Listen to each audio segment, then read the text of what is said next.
Good morning বন্ধুরা, good morning from greenfield city. হ্যাঁ, greenfield সিটির কাছে আছি।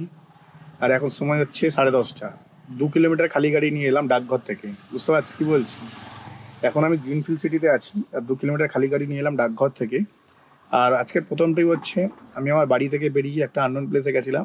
সেটা ভিডিও রেকর্ড করতে পারিনি, এর পিছনে কারণ হচ্ছে আজ সকালবেলায় আমি যখন ঘুম থেকে উঠে, আজকে সকালে উঠিনি যদি, বা ঘুম থেকে উঠতে উঠতে 8:30 বেজে গেছে। 9টার সময় লগ ইন করেছি, 9:30 সময় ভাড়া পেয়েছি। 9:30 সময় ফার্স্ট ট্রিপ নিয়ে এলাম এই ভেবেই যে ভাই, যদি আমি বেহালা অঞ্চলে যেতে পারি তাহলে আর্নিংটা ভালো হবে। তো ভাই বেহালা অঞ্চলে তো চলে এলাম, কিন্তু আর্নিং কোথায়? আর্নিং কিছুই নেই। ঠিক আছে, তো বেহালা অঞ্চলে চলে এসে ফার্স্ট ট্রিপে 180 টাকায় নিয়ে এলাম। 5 কিলোমিটার রাস্তা, হ্যাঁ 5 কিলোমিটার রাস্তা 180 টাকায় নিলাম, যথেষ্ট ভালো ট্রিপ করলাম। এবং তারপরেই না আমি একটা ট্রিপ দেখতে পাই যেটা গ্রিনফিল্ড সিটির দিকে যাবে। আমি জানতাম হয়তো গ্রিনফিল্ড সিটি, কিন্তু গ্রিনফিল্ড সিটি থেকে 2 কিলোমিটার দূরে ডাকঘর, ডাকঘরের কাছাকাছি গেছিলাম। তো সেখানে প্যাসেঞ্জারকে নামালাম। নামানোর পরে সেখানে তো এত রোদ মানে কোনো গাছপালা নেই যে যেখানে একটু সেফলি বসবো। তো খালি গাড়ি নিয়ে আমাকে গ্রিনফিল্ড সিটি আসতে হলো। যদিও বা সেকেন্ড ট্রিপটাতে আমি 5 কিলোমিটারে 225 টাকা ভাড়া পেয়েছিলাম। হ্যাঁ, 5 কিলোমিটারে, দাঁড়াও গুগল পেতে পেমেন্ট করেছে, মনে পড়ছে না কত পেয়েছিলাম, আবার চেক করে দেখি। তো এখন দেখো আমি গ্রিনফিল্ড সিটিতে দাঁড়িয়ে আছি। ঠিক আছে, এটা দেখো গ্রিনফিল্ড সিটির রাস্তা। না, 5 কিলোমিটারে আমি পেয়েছিলাম 231 টাকা। ওই সাবাস, আজকে তো লস করে ফেলেছি হিসাব মতন। তো যাত্রীর সাথে পেলাম 5 কিলোমিটার 231 টাকা। এই ট্রিপটায় আমি 12ই জুলাই এসেছিলাম 2024 সালে। 5 কিলোমিটারই নিয়েছিলাম 280 টাকা ইন ড্রাইভে। ওনার পেমেন্ট সেকশনটা আমার কাছে আছে, ডেটা ঠিক আছে, ডেটাটা দেখছি। 280 টাকায় নিয়েছিলাম এর আগে 5 কিলোমিটারে, আজকে 230 টাকায় নিয়ে এলাম। তো যাই হোক, 5 কিলোমিটারের ভাড়া 200 টাকা এনাম, তো 20 টাকা বেশি দিয়েছিল, তো 200 আর 11 টাকা এমনি বেশি ছিল, 11 টাকাটা বাদ দিলাম, কোম্পানিকে দিতে হবে। তো কোম্পানিকে দেওয়ার পরেও 231 টাকা, মানে 221 টাকা থাকে। তো 20 টাকা ইনভেস্ট করে আমি 2 কিলোমিটার এলাম গ্রিনফিল্ড সিটিতে। ভেবেছিলাম যে এখন সকাল 10:30টাও বাজবে না, প্যাসেঞ্জারকে ড্রপ করেছি অলমোস্ট 10টা 10 নাগাদ। 20 মিনিট অপেক্ষা করার পরেই গ্রিনফিল্ড সিটিতে এলাম, কারণ এখানটায় খাওয়া জায়গা আছে।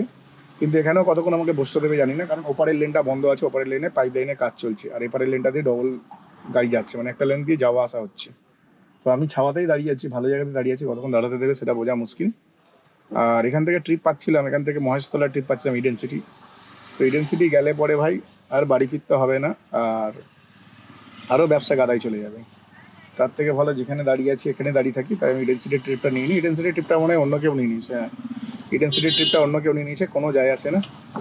আর এখানে আমি হচ্ছে বসে আছি, আর এখানে দেখো ভাড়া বলতে গেলে সেরকম একটা কিছু নেই, এসব 4-5 কিলোমিটার দূর থেকে। তো আমি এক্সপেক্ট করেছিলাম কমসে কম আজকের তো, মানে কি বলবো, মানে 10টা 10 যখন এই এরিয়াতে ঢুকছি, 10টা 10 ঢুকছি মানে এখন অফিস টাইম, এখান থেকে ভাড়া ভর্তি থাকবে, কিন্তু সেটা না ভাই। আমার পেছনে দাঁড়িয়ে আছে 4খানা উবের শাটেল, 27 সিটারের যে গাড়িগুলো হয় ফোর্সের, ঠিক আছে, ট্রাভেলার। 4খানা ট্রাভেলার দাঁড়িয়ে আছে, তারাও সব উবের অন করে বসে আছে। তো এখান থেকে ভাড়া পাওয়া তো স্বাভাবিক ইম্পসিবল, কারণ এই গ্রিনফিল্ড সিটির রুটটা ধরেছে এই কারণে, কারণ এখান থেকে সবাই সেক্টর 5 যায়। তো সেই কারণেই না উবের এই রুটটাকেও ক্যাপচার করছে। তো ভুল হয়ে গেছে আমার আসাটা, আমি হচ্ছে পুরো ফেসে গেলাম এখানে এসে। দেখা যাক কতক্ষণে বেরোতে পারি। ক্যামেরা লাগাতে পারবো না গাড়িতে, কারণ হচ্ছে প্রচুর টেম্পারেচার, কাঁচে হাত দেওয়া যাচ্ছে না, এত গরম। তো ক্যামেরা ওখানে লাগালে ব্যাস গল্প শেষ হয়ে যাবে ক্যামেরার। আমি লাস্ট ট্রিপে ফেসে গেছিলাম গ্রিনফিল্ড সিটিতে। হ্যাঁ, আমি লাস্ট ট্রিপে ফেসে গেছিলাম গ্রিনফিল্ড সিটিতে, তাও কিনা অফিস টাইমে।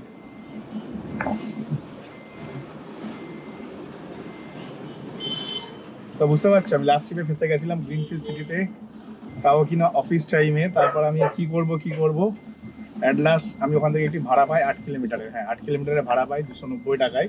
তবে আজকে মুভি দেখা শুরু করিনি, ট্যাব নিয়ে মুভি দেখছিলাম সবাই, এখনই মুভি দেখতে বসেছিলাম, 5 মিনিট দেখলাম, আবার একটি ট্রিপ পেয়ে যায়। সব থেকে বড় ব্যাপার হচ্ছে ওই গ্রিনফিল্ড সিটির ওখান থেকে আমি যে ট্রিপটা নিই না, 8 কিলোমিটারে 290 টাকা পাই, আনএক্সপেক্টেড ফেয়ার পেয়ে গেছি। মানে আমি ভাবতেই পারিনি ওখান থেকে ট্রিপ পাবো, তো পেয়ে গেছি। এটা আমার কপাল ভালো ছিল যে আমি ওখান থেকে ট্রিপ পেয়ে গেছি।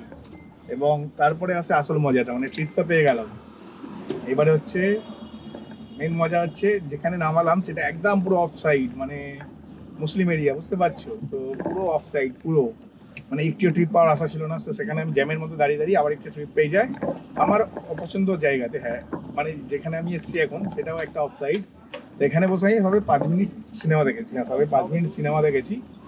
সিনেমা দেখতে না দেখতেই আমি হচ্ছে আবার একটি ট্রিপ পেয়ে যায়, নিয়ে যাবো হচ্ছে আমার ফেভারিট প্লেস, আর ভাড়া হচ্ছে 186 টাকা। 5 কিলোমিটারে প্যাসেঞ্জার নিচে দিয়েছিল, তাই আমি আর বার্গারিং করিনি, কারণ বার্গারিং করলে পরে গল্পটা শেষ হয়ে যেত। সব থেকে বড় ব্যাপার হচ্ছে এখন আমি যে ট্রিপটি পেয়েছি সেই ট্রিপটি 400 মিটারের মধ্যে পেয়েছি। আর এর আগের ট্রিপটি তো ভাই যেখানে দাঁড়িয়েছিলাম ওখানেই পেয়েছি, জ্যামের মধ্যে দাঁড়িয়ে দাঁড়িয়ে ট্রিপ পেয়ে গেছি। বলে না কিছুটা কপালেরও ব্যাপার থাকে, ঠিক আছে, সবসময় যে ভাগ্য সাথ দেবে তা না, কিন্তু যখন সাথ দেয় ভাগ্য ভাই হেভি ভাবে সাথ দেয়। আজকে আর কি ছুটির দিনে আমি এরকম ভাড়া খাটবো আমি ভাবতে পারিনি। অলরেডি 850 টাকার ভাড়া কাটা হয়ে গেছে, আবার এখন আবার একটি খাটতে চলেছে। তো চলো প্যাসেঞ্জারটাকে পিক আপ করে নিই। যারা যারা নতুন চ্যানেলে ভাই চ্যানেলটাকে লাইক করে সাবস্ক্রাইব করে দাও, সাবস্ক্রাইব, ঠিক আছে। এক্ষুনি এক ভদ্র মহিলা আমার গাড়িতে উঠেছিল, হ্যাঁ এক ভদ্র মহিলা গাড়িতে উঠেছিল, ওনার মেয়ে ওনাকে গাড়ি বুক করে দিয়েছিল 185। তোমাদের বললাম না 5 কিলোমিটার যাবো 185, বার্গারিং করার দরকার নেই। তো উনি নামার সময় আমায় 200 দিয়ে বললো তুমি রেখে দাও। তো আমি বার্গারিং না করেও 200 পেয়ে গেলাম 5 কিলোমিটারে, বুঝতে পারছো। ভদ্র মহিলা যদিও বা এখানকার না, কারণ ওনার ভাষাটা একটু অন্যরকম ছিল, কেরালে যতটা সম্ভব। কি আবার ফোন করছে। আজকের হচ্ছে বকরি, ঠিক আছে। সবার আগে সমস্ত আমার বন্ধুদের হচ্ছে ঈদ মুবারক বলে দিই একটু, ঠিক আছে। ধীরে দিনে ভালো করে খাওয়া দাওয়া, ভালো করে আনন্দ করো। আর ভিডিওটা পরে দেখবে তোমরা, যদিও বা চেষ্টা করবো দুটো ভিডিও একসাথে আপলোড করে দেওয়া। চলো আজকে দুটো ভিডিও একসাথেই আপলোড করবো। তো ব্যাপারটা হচ্ছে আজকের ঈদ ছিল, বকরি ঈদ ছিল, ঠিক আছে। বকরি ঈদ থাকা সত্ত্বেও আমি আজকে সকালবেলায় গাড়ি নিয়ে বেরিয়েছি। আমি ছুটির দিনে কিন্তু সকালবেলায় গাড়ি নিয়ে বেরোই না, আমি ছুটির দিন হচ্ছে বিকেলও বলা ভুল, সন্ধ্যে 6টা-7টা নাগাদ গাড়ি নিয়ে বেরোই, ঠিক আছে। ছুটির দিনে আমার বিজনেস স্ট্র্যাটেজি হচ্ছে সন্ধ্যে 6টা-7টায় গাড়ি নিয়ে বেরো, আর যা হয় আর কি। সন্ধ্যে 6টা-7টায় যদি গাড়ি নিয়ে বেরো মোটামুটি ঢুকে যাওয়া যায় আর কি রাত 10টার ভেতরে, ভালো ইনকাম করে, মানে 1000-1,500 টাকার ব্যবসা করে। তো যাই হোক, এখনো অবধি আমি সকাল থেকে 1140 টাকার ব্যবসা করেছি, যার মধ্যে 140 টাকার আমি ইনড্রাইভ রিচার্জ করেছি। হ্যাঁ, ইনড্রাইভ রিচার্জ করেছি। তো ইনড্রাইভ রিচার্জ করাতে 140 টাকা আর 500 টাকা তেল ভরেছি, বাঁচলো হচ্ছে 500 টাকা। তার মানে আমি এই বেলায় 500 টাকা ইনকাম করলাম। আর আমি এখন গল্ফবিন এরিয়াতে বসে আছি, হ্যাঁ আমি এখন গল্ফবিন এরিয়াতে বসে আছি। আর লাস্টের ট্রিপটার ব্যাপারে বলে দিই, লাস্ট ট্রিপে একটা দাদা উঠেছিল আমার গাড়িতে, খারাপ ছিল না, ভীষণ ভালো ছিল। 101 টাকা ভাড়া ছিল 2 কিলোমিটার রাস্তা। তো আমি 101 টাকা ওনার থেকে নিলাম, নেওয়ার পরে আমি ওনাকে নামিয়ে দিলাম। পাওয়ার প্ল্যান্ট বলে একটি জায়গা আছে গল্ফবিনের ভেতরে, একটি বিল্ডিং আছে যেটিকে পাওয়ার প্ল্যান্ট বলে। তো যাই হোক, পুরো নামটা আমার মনে পড়ছে না ঠিক, পাওয়ার রিলেটেড, ঠিক আছে, মানে ইলেকট্রিক অফিসে কাজ করে। ওনাকে নামিয়ে দেওয়ার পরে আমি ওখানে খেলাম হচ্ছে রুটি তরকারি, ডিম ভেজে পাটিসাপটা করে, ডিমের ছেচকি, সাথে হচ্ছে 5খানা রুটি এনেছিলাম, তো সেটা খেলাম। সেটা তো খেয়ে নিলাম, আসল ঘটনা হচ্ছে খেলাম, খাওয়ার পরে যখন হাত ধুতে যাচ্ছি তখন দেখি যে পেছনে কিছু একটা পড়ে রয়েছে। তারপর দেখি একটি হেডফোন পরে, তো হেডফোনটা দেখে তো দেখলাম অরিজিনাল হেডফোন, স্যামসাংয়ের AKG মডেল, ঠিক আছে। আমি না দেখে অবাক হয়ে গেছি, কী ব্যাপার হলো, এত কস্টলি হেডফোন। তো আমি গুগল করে দেখলাম হেডফোনটার দাম হচ্ছে 1750 টাকা, আজকের ডেটে অ্যামাজনে দেখাচ্ছে। তার মানে দাদাটি হয়তো 2000 টাকার ওপরেই কিনেছিল হয়তো। তো আমি ভাবলাম যে না, এই হেডফোনটা ওনাকে ফেরত দিয়ে দেওয়া উচিত বলে আমি ওনাকে হেডফোনটি ফেরত দিয়ে দিলাম। হ্যাঁ, হেডফোনটি ওনাকে ফোন করে ফেরত দিয়ে দিলাম। তো উনি আমাকে আমার জেনুইন, মানে আমি খুব জেনুইন ছেলে সেটাই আর কি বললো, বলে তোমার গাড়িটাই বুক করবো পার্সোনালি যাওয়ার জন্য। আমি ওনাকে বললাম যে আমি কম করে 30 টাকা কিলোমিটার নিই, হ্যাঁ কম করে 30 টাকা কিলোমিটার নিই, এর নিচে আমি গাড়ি চালাই না। 30 টাকা কিলোমিটার দেওয়াটা আপনার পক্ষে পসিবল হলে আপনি আমায় নিতে পারেন, কিন্তু আমি খুব কস্টলি ড্রাইভার, আমি এর নিচে কোনো মতেই আমি গাড়ির চাকা ঘোরাই না, ক্যাবেতেও তাই করি। তোমগুলো নিশ্চয়ই তুমি জেনুইন এত, তোমাকে আমি নিশ্চয়ই নেবো আমি কোথাও বেরোলে। বললাম ঠিক আছে নেবেন, কোনো অসুবিধা নেই, টাকা দিলে কেন যাবো না। তো এইভাবে ওনার হেডফোনটা ফেরত দিলাম। আর এখন হচ্ছে না রাস্তায় গাড়ি ভর্তি, গাড়ি নেই তা না, ক্যাব হ্যাপা করছে। আর সবাই হচ্ছে কিসে গাড়ি চালাচ্ছে জানো, উবেরে। হ্যাঁ, উবের পাস দিচ্ছে যেহেতু, ঠিক আছে, 100 টাকায় একদিন আনলিমিটেড ট্রিপ, কিন্তু বুঝতে পারছে না 12 টাকা 14 টাকা 18 টাকা অ্যাভারেজ 20 টাকা কিলোমিটারে চালাচ্ছে। অত কম টাকায় গাড়ি চালিয়ে কী লাভ পাই আমি জানি না। তো যাই হোক, আজকের আমি ভিডিওটা এখানেই শেষ করলাম। মোটামুটি 500 টাকা আর্ন করে বাড়ি চলে যাচ্ছি। আর আগামী দিন আজকে অ্যাকচুয়ালি বিকেলে বেরোতে পারি। আর তোমরা সকালেই জানো আমার ওয়াইফ হচ্ছে মুসলিম, ঠিক আছে। তো যার কারণে আমি ওকে আজকে খাওয়া দাওয়া ট্রিট দিতে হবে, ভালো মন্দ খাওয়াতে হবে, ওর যেন মনে না হয় ওর বাবা মার কাছে যেতে পারলো না, আজকে বকরিটা বেকার হয়ে গেল। তো সেটা যেন ওর মনে না হয়, তার জন্য ওকে বিকেলবেলায় খাওয়াতে নিয়ে যাবো।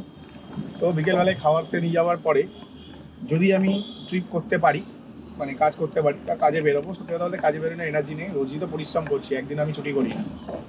কিন্তু আমি পরিশ্রমটা কম করি, 8 ঘন্টা থেকে 10 ঘন্টা, ওর বেশি না। 8 ঘন্টায় বেশিরভাগ দিনে 8 ঘন্টার মধ্যে বাড়ি চলে যাই, আর্নিং হয়ে যাচ্ছে, বাড়ি চলে যাচ্ছে। আবার কি, আমি না আমার বাড়ির দিকে ট্রিপ পাচ্ছি না, কিন্তু আমার বাড়ির দিকে আবার হাজার হাজার গাড়ি যাচ্ছে, গাড়ি ভর্তি রাস্তায় ফ্যাপা ফ্যাপা করছে, না আমি খালি ট্রিপ পাচ্ছি না। কি আর করা যাবে, কপালে যা আছে তাই হবে। তো চলো আজকে ভিডিওটা আমি এখানে শেষ করলাম। ভিডিওটি ভালো লাগবে চ্যানেলটিকে লাইক করে সাবস্ক্রাইব করে দেবে। চলো টাটা, বাই বাই।